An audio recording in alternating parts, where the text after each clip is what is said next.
बाहेर जे चिझलिंग्स मिळतात ते फक्त मैद्याने बनवलेले असतात. पण आज आपण इथे 1 कप मैदा व 1 कप गव्हाच्या पिठाने बनवणार आहोत. आपल्याला हवे तर आपण फक्त मैदा किंवा फक्त गव्हाच्या पिठाने देखील बनवू शकतो. फक्त गव्हाच्या पिठाच्या चिझलिंग्स बनवल्या तर त्याला बाहेरच्यासारखी चव येणार नाही. म्हणून आपण इथे अर्धा कप मैदा व अर्धा कप गव्हाचं पीठ वापरणार आहोत.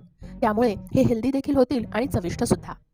मैदा व गव्हाचं पीठ घेऊन झाल्यावर साधारण 2 टेबलस्पून बटर आपण इथे घेणार आहोत. बटर हे थंडच असावं, म्हणजे फ्रीजमधलंच. मग साधारण अर्धा चमचा मीठ घालावं. त्यानंतर यात आपण चीज क्यूब्स किसून घालणार आहोत. इथे मी साधारण 4 चीज क्यूब्स घेतलेले आहेत, पण ह्यासुद्धा थंडच असाव्यात. इथे बाकी कुठल्याही इतर चीजचा वापर करू नये आणि या चीज क्यूब्स आपण आपल्या आवडीनुसार कमी जास्त सुद्धा करू शकतो. पण मला असं वाटतं की 4 चीज क्यूब्स या इनफ होत्या, कारण खाताना देखील छान चीजचा स्वाद येत होता आणि तळताना घरभर चीजचा घमघमाट देखील सुटला होता. इतके छान होतात हे. त्यानंतर आपण इथे अर्धा चमचा खायचा सोडा घालायचा आहे.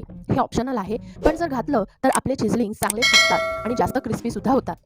त्यानंतर आपण हे सारं पीठ कोरडंच एकत्र करणार आहोत आणि हे सारं एकत्रित झालं की जशी आपण पुरीसाठी घट्ट कणिक मळतो तशी कणिक आपण मळून घेणार आहोत, पण ती दुधाबरोबर मळायची आहे.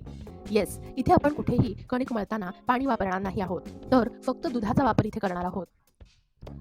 आता छान घट्ट अशी तुम्ही कणिक मळून घेतली की साधारण एक 15 मिनिटं ती आपण बाजूला ठेवायची आहे, म्हणजे मग ह्याच्यातला सोडा ॲक्टिवेट व्हायला मदत होईल. त्यानंतर या कणकेचे मध्यम असे गोळे तयार करून याची मोठी पोळी लाटून घ्यायची आहे आणि जसे आपण शंकरपाळे बनवतो तसेच शंकरपाळे बनवून घ्यायचे, पण शंकरपाळ्यापेक्षा थोड्या छोट्या आकाराचे बनवायचे आहेत. कारण जे बाहेर चिझलिंग्स मिळतात ते खूपच छोट्या आकाराचे असतात. तसाच आकार देखील आपण इथे द्यायचा प्रयत्न करायचा आहे. खरं तर आपण आपल्याला हव्या त्या आकारामध्ये हे बनवू शकतो. आपण हे चिझलिंग्स 3 ते 4 महिने बनवून ठेवू शकतो.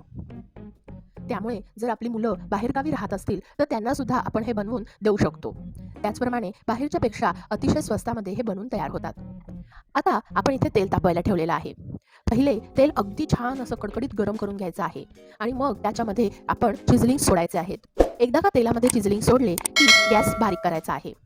आपण याच्यामध्ये खायचा सोडा घातल्याने हे अतिशय छान फुलतात. बाहेर जे चिझलिंग्स मिळतात ते एकदम पांढरे असतात, पण आपण इथे गव्हाचं पीठ देखील वापरत आहोत, त्यामुळे आपण ते छान गोल्डन होईपर्यंत तळून घेणार आहोत. तसे तर आपला चॉईस आहे की आपल्याला हव्या त्या रंगामध्ये आपण तळून घ्यायचे आहेत. अशाच प्रकारे आपण हे सगळे चिझलिंग्स तळून घेणार आहोत. बघताय ना आपण किती सारे चिझलिंग्स बनवलेले आहेत ते, आणि हे इतके क्रिस्पी होतात की आपण ते हाताने देखील तोडू शकतो. आपल्याला हव्या त्या फ्लेवरमध्ये आपण हे बनवू शकतो. तसंच तुम्ही अजून आपला चॅनल मसालेदार कॅफे बाय पायलला अजून सबस्क्राईब केलं नसेल तर नक्की सबस्क्राईब करा.